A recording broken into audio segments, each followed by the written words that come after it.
हरे कृष्णा, राधे राधे। प्राण प्रियतम श्री साक्षी गोपाल जी की कथा। आइए भगवान जगन्नाथपुरी उड़ीसा के साक्षी गोपाल जी की मंदिर की कथा श्रवण करते हैं। यह मंदिर उड़ीसा की राजधानी भुवनेश्वर से लगभग 50 किलोमीटर दूर तथा जगन्नाथपुरी से 15 किलोमीटर की दूरी पर स्थित है। इस मंदिर के बारे में यह धारणा प्रचलित है कि जो श्रद्धालु पुरी में जगन्नाथ जी के दर्शन के लिए आएगा, उसकी यह यात्रा तभी संपूर्ण होगी यदि वह इस साक्षी गोपाल मंदिर जी के भी दर्शन करेगा। श्रद्धालु जगन्नाथ जी के दर्शन करने के बाद इस मंदिर में भी नतमस्तक होते हैं तथा मंदिर के नज़दीक बनाए गए चंदन के सरोवर में स्नान करते हैं। मंदिर की इमारत बहुत सुंदर मन भावन है। इस मंदिर के साथ जुड़ी कथा भी बहुत ही रोचक है। कहा जाता है कि एक धनवान ब्राह्मण आयु के अंतिम पड़ाव में तीर्थ यात्रा करने के लिए वृंदावन की ओर चला, तो उसके साथ एक गरीब ब्राह्मण का लड़का भी चल पड़ा। उस समय तीर्थ यात्राएं पैदल ही हुआ करती थी। खाने पीने की व्यवस्था भी अपने आप ही करनी पड़ती थी। इस यात्रा के दौरान उस गरीब लड़के ने उस बुजुर्ग ब्राह्मण की बहुत अच्छी तरह से देखभाल की। इस निस्वार्थ सेवा भाव से खुश होकर वृंदावन के गोपाल मंदिर में उस ब्राह्मण ने अपनी कन्या का रिश्ता उस गरीब लड़के से पक्का करने का वचन दे दिया तथा अपने घर पहुंचकर इस कार्य को पूरा करने का संकल्प भी लिया। लंबे समय के बाद जब वह दोनों पुरी वापस लौटते तो ब्राह्मण के परिवारी पत्नी व बेटा गुस्सा हो गया कि बिना सोचे समझे वचन क्यों दे दिया। आपके वचन का कोई साक्ष्य है क्या? गरीब का कोई नहीं होता पिताजी, उस घर बहन कैसे रहेगी? यह सब सुनकर ब्राह्मण गुमसुम बैठ गए कि जैसे गोपाल जी की इच्छा होगी वैसा ही होगा। मेरा वचन अब वही जाने। इधर लंबा समय बीतने पर एक दिन उस लड़के ने उस ब्राह्मण को देखते ही पूछा, सब ठीक है? तो उस ब्राह्मण ने सारी बात बताई कि घर वाले कहते हैं वचन का कोई साक्ष्य भी नहीं है। कौन है इस वचन का साक्ष्य? गरीब का कोई नहीं होता। कैसे रहेगी बहन तुम्हारे घर? बाद में बात पंचायत तक पहुंची तो पंचायत भी साक्ष्य मांग रहे हैं और सब मेरा मजाक उड़ा रहे हैं।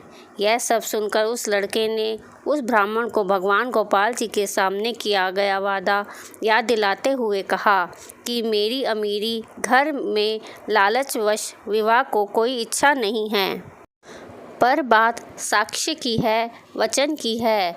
गरीब के गोपाल होते हैं, यह मैं साबित करना चाहता हूँ।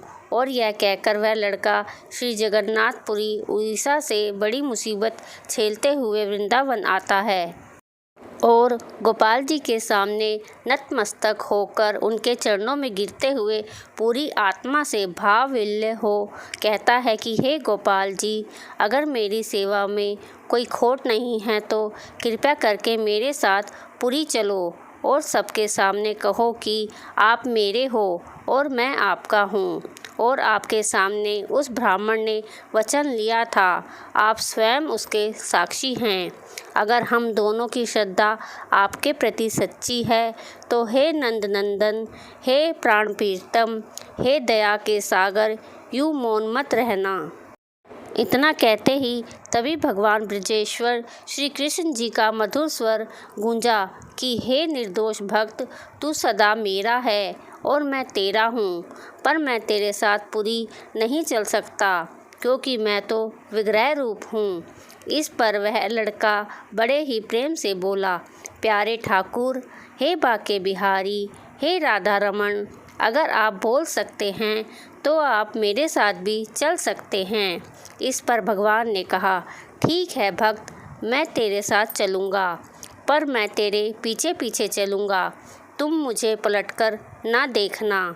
इस पर वह लड़का बोला, तो मैं कैसे जानूँगा कि आप मेरे पीछे हो और मेरे साथ हो? इस पर भगवान श्री कृष्ण ने कहा कि मैं बांसुरी बजाते हुए मेरे पाँव के घुंघरू की आवाज़ तुम्हें मेरा एहसास कराती रहेगी, पर याद रहे अगर तुमने मुझे पलट करके देखा तो मैं उस जगह से वापस लौट जाऊंगा। यह सब सुनकर वह लड़का बोला, ठीक है मेरे प्राण प्रियतम, मेरे गोपाल, जैसी आपकी इच्छा, पर आप चलिए। लड़का मान गया तथा दोनों पुरी यानी उड़ीसा की ओर चल पड़े। चलते चलते जब वह अटक के नज़दीकी गांव पुल अलसा के पास पहुँचे तो रेतला रास्ता आरंभ हो गया। रेतीले रास्ते के कारण घुंघरूओं की आवाज़ आनी बंद हो गई तथा वह लड़का पीछे की ओर देखने लगा। देखते ही गोपाल जी स्थिर हो गए।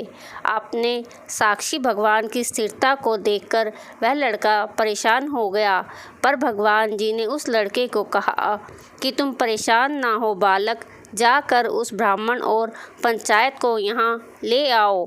वह गरीब लड़का गया और पंचायत को वहाँ ले आया जहाँ गोपाल जी खड़े थे। पंचायत के पंचायतों ने आने पर गोपाल जी ने वह सारी बात दोहरा दी जो धनवान ब्राह्मण ने उस गरीब लड़के से उसकी उपस्थिति में की थी। भगवान गोपाल जी के साक्षी गवाह बनने से उस गरीब लड़के का विवाह उस ब्राह्मण की लड़की के साथ हो गया तथा भगवान जी वहीं पर समा गए।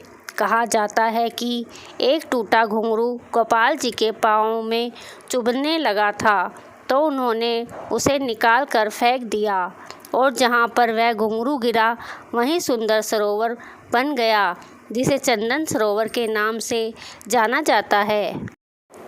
आपको बता दें कि पुरी के साक्षी गोपाल धाम को गुप्त वृंदावन भी कहा जाता है। भगवान साक्षी गोपाल की याद में बना साक्षी गोपाल मंदिर इस निश्चय को पक्का करता है कि जो भक्त अपने भगवान पर भरोसा रखते हैं, भगवान भी संकट के समय उनका साथ देते हैं तथा अपना हाथ देकर संकट से उन्हें उबार लेते हैं। कई वर्षों के बाद कटक के महाराज एक विजय के बाद लौटे तो मूर्ति को देखकर उसको जगन्नाथ मंदिर में ले आए। वहाँ पर उसे स्थापित कर दिया। प्रतिदिन जगन्नाथ में लगने वाले प्रसाद को भगवान गोपाल पहले ही ग्रहण कर लेते थे।